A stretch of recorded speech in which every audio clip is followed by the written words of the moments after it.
Téléspectateurs, téléspectatrices, deuxième partie de l'émission, Monsieur Yves Lekanda, Herman Yann Kazi, merci encore une fois de m'avoir accompagné dans cette mission. Nous parlions tout à l'heure, bien sûr, du vivre ensemble. Je laisse la parole à Herman Yann Kazi. Herman pour Yves Lekanda. Merci Bob. Encore merci au doyen qui a voulu bien nous faire cet honneur de nous recevoir parce qu'il n'est pas toujours évident. Connaissant effectivement la prétention et l'orgueil en fait congolais, mais voilà que notre professeur est en même temps docteur en psy de formation, qui nous fait cet honneur et qui n'a pas cherché à nous regarder de haut, nous reçoit sur Amiens. Alors, donc, rebonjour. Bonjour, doyen. oui, bonjour. Bonjour. Alors, le vivre ensemble. Telle est aujourd'hui notre interrogation, notre problématique, puisque nous avions un vivre ensemble qui est devenu, n'est-ce pas, un slogan du Premier ministre de fait de la République du Congo. Et donc, nous avions voulu nous approcher de quelqu'un qui a quand même l'expertise et qui est aussi érudit pour nous apporter justement une lumière par rapport au vivre ensemble plutôt avec un trait d'union. Chers compatriotes Kazi, vous me faites trop d'honneur, tantôt professeur, tantôt docteur. Non, je suis effectivement psychologue de formation. Et je pense qu'on peut s'arrêter là sans pouvoir nous embrouiller sur le reste. Bien. Moi, je vous disais tout à l'heure que j'étais interpellé par cet invite qui a pris pour base le slogan vivre ensemble. Alors je me suis interrogé, comme je vous ai dit au départ.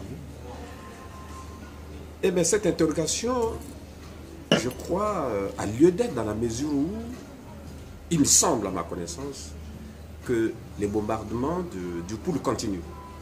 C'est-à-dire tout un département, n'est-ce pas? Quand on parle de bombardement, il y a systématiquement des organisations. Il y a systématiquement des morts, des gens qui perdent, n'est-ce pas, de leurs biens matériels.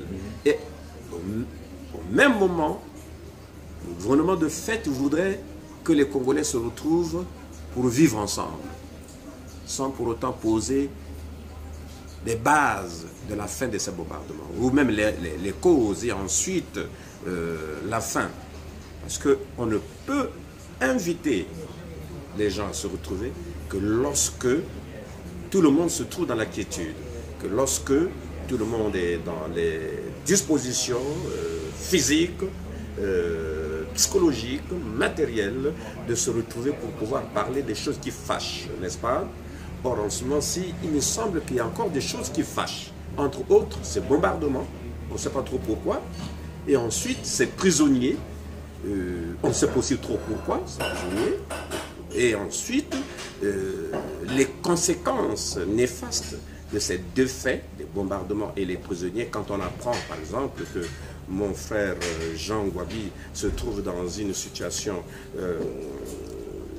pratiquement difficile, que le général Moukoko, bon, on ne sait pas exactement comment est-ce qu'il vit sa prison, et qu'il y a les jeunes comme des jeunes compatriotes comme Limbongo Koka, toutes ces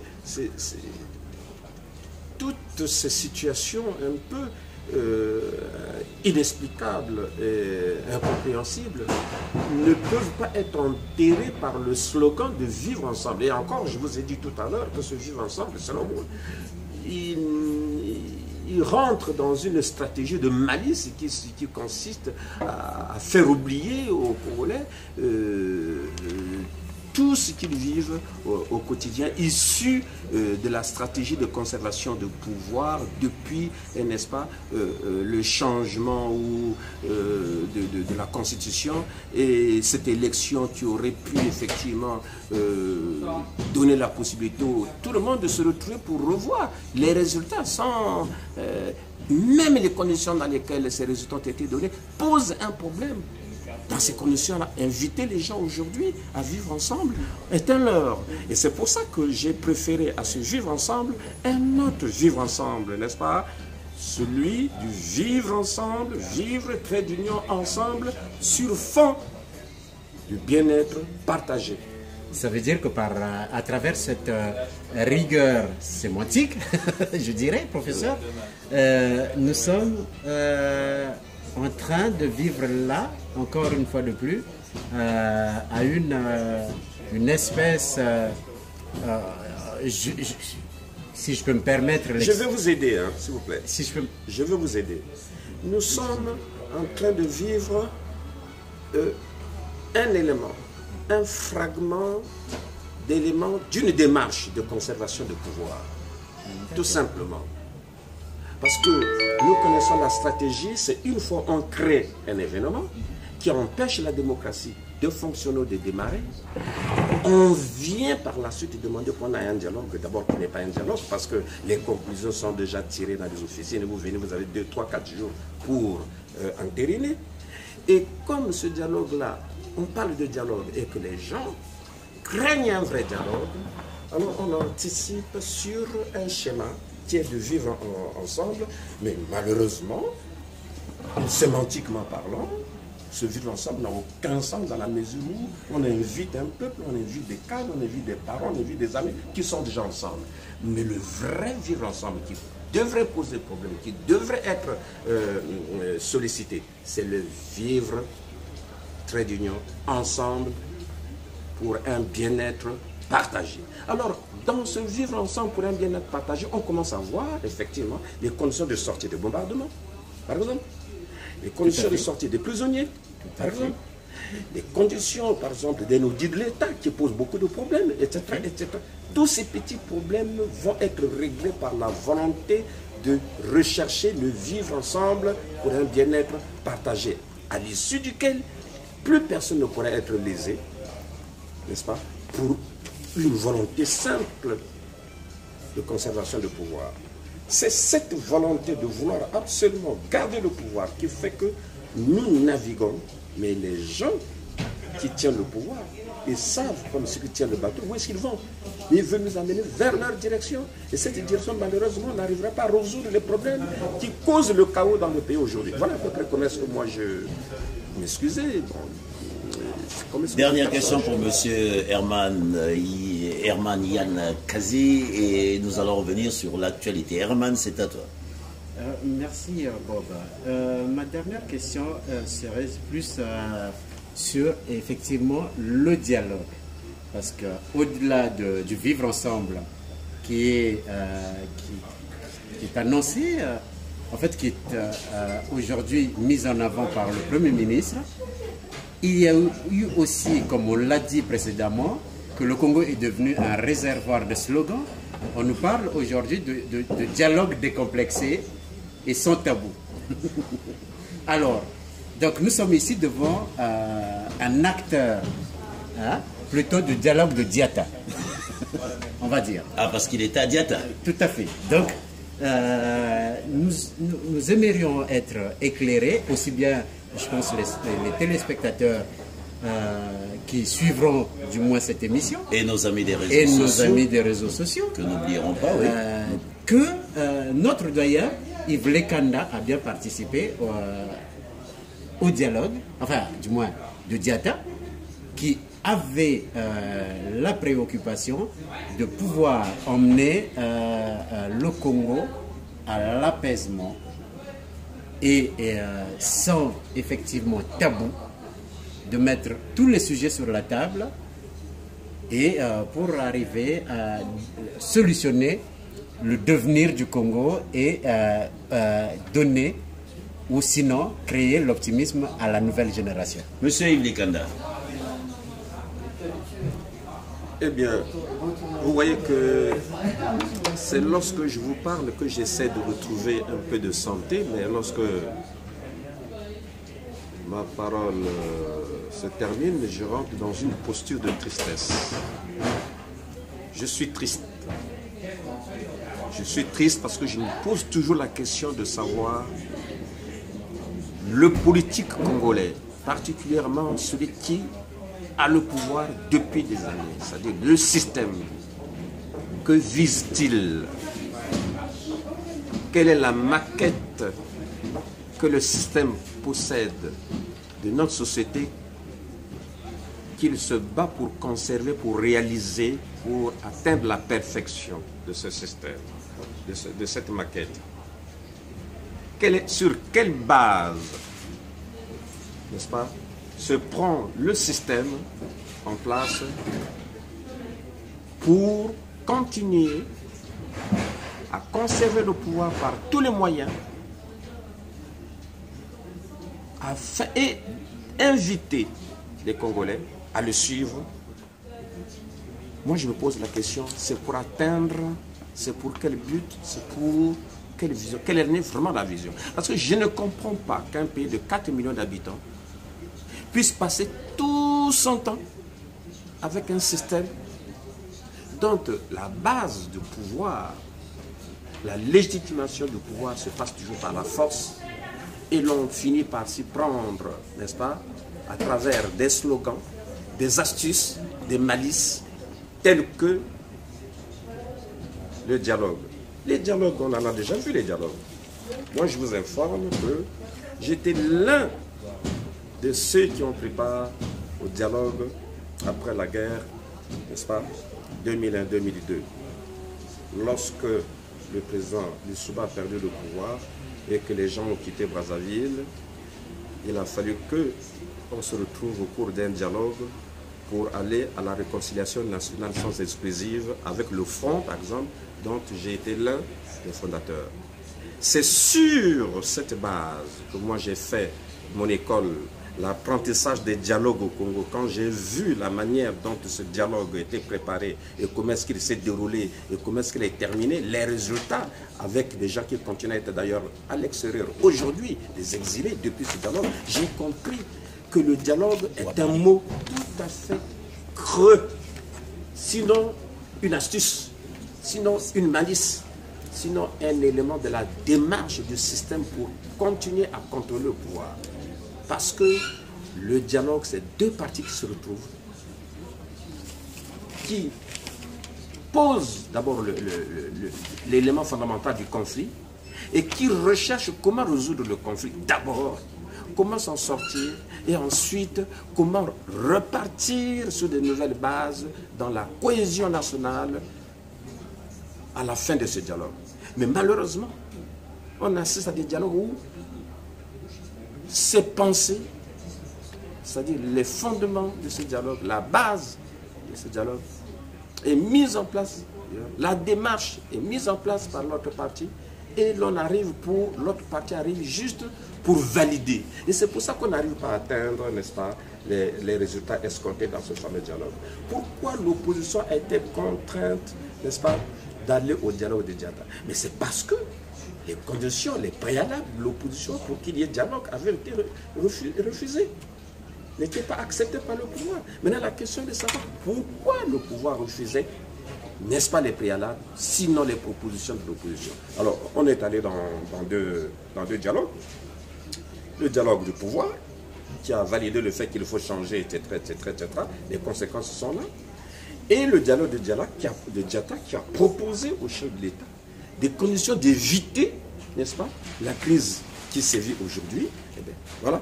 Et c'est parce qu'on n'a pas accepté les conclusions de Diatta que nécessairement on est retombé sur les chemins battus, nous conduisant Monsieur à la crise. Monsieur Yves Likanda, en tout cas c'est un plaisir pour moi de nous recevoir chez vous à Amiens. Il nous reste 6 petites minutes. Monsieur Yves Likanda, je vais revenir sur l'actualité. Le Gabon ressemble un tout petit peu à ce qui s'est passé au Congo. Nous avons eu des élections au Congo qui ressemblent exactement au Gabon. Nous avons eu les premières publications, c'était Jean Ping qui a gagné. 4 jours après, on nous annonce l'arrivée, la victoire du président Ali Bongo. Qu'est-ce que vous pouvez nous dire sur, ces colonies françaises? Parce qu'il y a une grande manifestation. Parlons d'abord des 2 élections. Vous faites un rapprochement entre les élections, la situation du Gabon et celle du Congo. Moi, je dis non. Ok, ben développez, parce que tout le monde dit que c'est pareil. C'est le même rapprochement. Non, c'est justement là-dedans que je ne voudrais pas mettre le pied parce que il y a une façon de prendre. C'est pas parce que nous avons été blessés que systématiquement, lorsque nous voyons un autre blessé, et nous voulons aussi prendre, n'est-ce pas, comparer la situation de l'autre blessé. Non, les conditions dans lesquelles X a été blessé peuvent ne pas être les mêmes que les vôtres. Moi, je pense que, stratégiquement parlant, l'opposition gabonaise a commis une faute.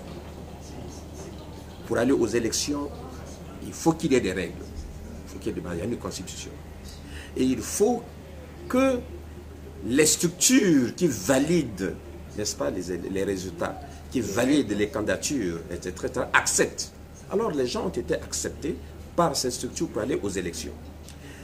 Il y a les mêmes lois qui mettent en place les conditions de publier les résultats.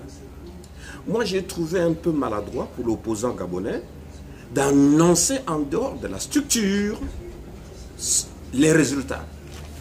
Et les résultats qui ne reconnaissent pas la victoire de l'adversaire, mais la victoire du chef de l'opposition qui dévançait, n'est-ce pas, la Cour constitutionnelle. C'est là où le problème s'est posé. Parce que une fois que l'opposant a annoncé sa victoire, qu'est-ce qui restait à la Cour constitutionnelle?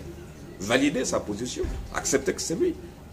Mais dès le moment où on pouvait projeter l'opposition, puisse dire, ou plutôt que la Cour constitutionnelle dit, non monsieur, ce n'est pas vous. Il y a ex aequo, par exemple, où il y a un problème à revoir, ou bien c'est votre adversaire, n'est-ce pas, qui a gagné, nécessairement tombe dans le chaos. Et c'est ce qui est arrivé.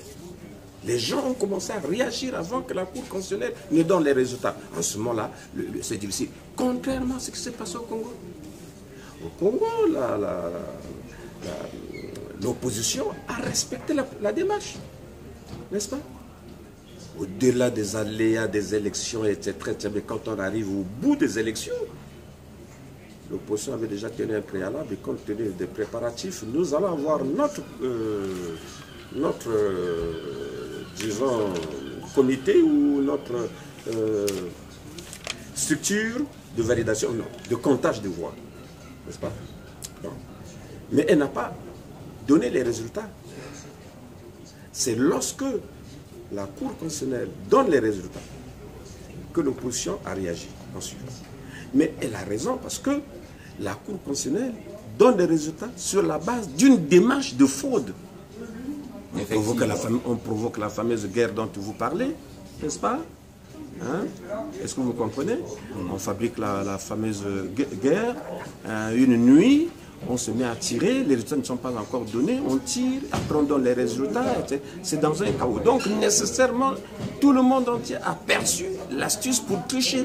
Effectivement, n'est-ce pas? Je resterai sur cette position pour rappeler à nos amis que nous avons une grande manifestation le 24 septembre pour toutes les colonies françaises. Herman, dernière question et nous allons clôturer l'émission. Il nous reste exactement 2 minutes 30, 50 minutes pour la première fois exactement dans Bonjour l'Afrique. Monsieur Lekanda, en tout cas, merci encore une fois de nous avoir reçus. Il y a une dernière question et je clôture l'émission. Je resterai constant par rapport à mes interrogations, justement, puisque j'ai la chance d'avoir en face de moi, encore une fois, je le rappelle, le doyen Yves Lekanda. Voilà. Donc, un homme rigoureux, encore une fois, je réitère. Oui, ça je peux le témoigner. Je suis arrivé à Amiens en 88, il était déjà dans la rigueur. Avec une humilité, et voilà, le reste, on n'en fera pas trop. On ne peut inventer le nouveau sans se souvenir, disait quelqu'un. Alors ma question, doyen, comment peut-on vivre ensemble dans une république où on a oublié les pères fondateurs? Quelle est leur place? Bon, alors, je vais répondre rapidement à cette question qui est d'ailleurs très, très importante. Je veux parler des structures tout à l'heure et tout ça, etc.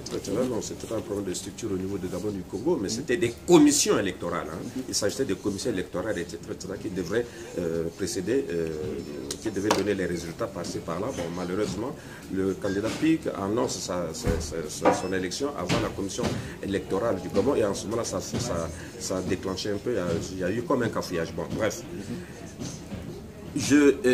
Vous posez là une vraie question. Le civisme même, n'est-ce pas, de l'histoire même. Comment est-ce qu'un pays, vous aurez pu me poser la question de savoir comment est-ce qu'un pays peut se bâtir sans se référer, n'est-ce pas, à ses pères fondateurs, aux éléments fédérateurs même. Est-ce que le Congo a des structures, a une base fédératrice pour que la nation congolaise s'asseye dessus et évolue dans le sang, dans le vivre ensemble. Moi, je me suis toujours indigné. Voilà. Je me suis toujours indigné que le président Youlou ne reçoit pas de temps en temps la reconnaissance de la République. Est-ce que vous pensez que nous avons droit quand même à notre panthéon au Congo? Nous avons droit, sinon nous n'avons pas d'histoire. Il nous faut absolument un panthéon à partir duquel les générations futures pourront refaire la lecture, n'est-ce pas, de la naissance de la République du Congo. Donc, passer outre mesure, aujourd'hui la révolution congolaise est tombée dans les difficultés, enfin dans l'oubliette. Elle n'est plus la base, n'est-ce pas, qui fonde la nation congolaise.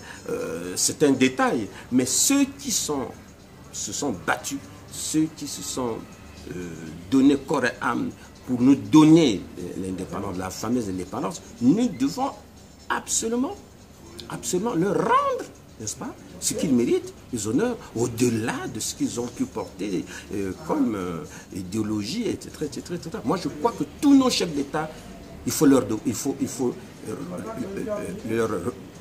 reconstituer leur histoire, et puis que la République leur rende, n'est-ce pas, ce qu'ils méritent, les honneurs nécessaires. Sinon, eh bien, on ne peut pas vivre ensemble. C'est un élément déjà qui fait que le vivre ensemble dont on nous parle, il est complètement poreux. Voilà, je vous dirais qu'il est poreux. Nous allons donc être convaincus de votre vivre ensemble, cher professeur et doyen, le vivre ensemble avec un trait d'union. C'est sur cette note que je laisserai la parole effectivement à mon très cher ami et frère Bob Ebaka. Monsieur Lekanda, il nous reste 30 secondes. Effectivement, en tout cas, le plaisir est pour moi de nous avoir reçus chez vous à Amiens. Mais monsieur Lekanda, pour terminer, il y a une guéguerre, en tout cas, dans la diaspora. Qu'est-ce que vous pouvez dire à ces jeunes frères, sœurs et frères, pères et sœurs, mères, grands-pères, parce qu'effectivement, la diaspora, on ne comprend plus cette pagaille. Pour le mot de la fin, monsieur Lekanda, qu'est-ce que vous pouvez dire? Parce que n'oublions pas qu'en octobre, sinon plus tard mi-novembre, il y a le grand congrès, le grand rendez-vous, parce qu'il y a un gouvernement d'opposition qui se met en place au niveau de Paris. Voilà, ça c'est la deuxième. La première déjà, la diaspora, qu'est-ce que vous pouvez dire? Et surtout pour le gouvernement qui se met en place d'ici la fin de l'année. Bon, c'est une information que vous m'apportez. Je ne sais pas si les Congolais de la diaspora seront capables de mettre en place un gouvernement qui tienne, un gouvernement de l'étranger, un gouvernement de l'extérieur, un gouvernement de lutte. Moi, je ne pense pas, sauf miracle, mais je souhaite effectivement qu'on arrive à une telle structure. Comme ça, de cette manière-là, nous pourrons avoir une structure qui pourra parler de manière singulière au nom de la diaspora, au nom de tous les Congolais, et ça, le vrai dialogue en ce moment-là, n'est-ce pas, pourra naître, parce qu'il y aura ce mouvement de l'extérieur et en même temps ce mouvement de fait qui sera appelé à se retrouver pour pouvoir discuter d'une manière très sincère. S'il n'y a pas cette force qui contrebalance, s'il n'y a pas les Congolais de l'extérieur n'ont pas la capacité d'imposer, n'est-ce pas, au gouvernement de l'intérieur une certaine résistance pour l'obliger à négocier, mais il n'y a pas de dialogue. C'est le même cinéma, c'est le même théâtre, et ensuite qui va se solder par une mort d'homme. Et malheureusement, nous n'avons pas une culture chez nous en Afrique de respecter les morts. Et ça me fâche. Nous ne respectons pas les morts. Pourtant, nous ne pleurons que les morts, comme disait le Seigneur. Lorsque vous êtes là, vivant, vous présentez votre pensée, vous êtes pris en pâture, vous êtes un ennemi. Et en plus, quand vous êtes mort, il y a des cortèges, il y a des cérémonies. Une fois inhumé, on vous oublie. C'est une société qui n'a plus de base, plus de fondement. C'est grave ça. On est comme un bateau, comme ça, à l'eau, qui navigue par des coups de vent. Ça, ce n'est pas une société, ça. Monsieur Lekanda, pour la diaspora, pour le mot de la fin, qu'est-ce que vous pouvez dire à tout ce cinéma que nous vivons ces 3 derniers jours sur les réseaux sociaux? C'est la tristesse. C'est la tristesse. Une société qui semble ne pas se connaître, tout simplement. Merci Monsieur Lekanda. En tout cas, merci de nous avoir reçus à Amiens. Vive la République, comme j'ai l'habitude de dire. Bonjour l'Afrique. Prochain invité, Colonel Langui, sur le direct le plus extraordinaire, comme j'ai l'habitude de dire. Et surtout, prochain direct, Herman Yankazi. Merci encore une fois, Monsieur Yves Lekanda. Merci. Merci beaucoup. On dirait ça bien, hein, monsieur l'officier.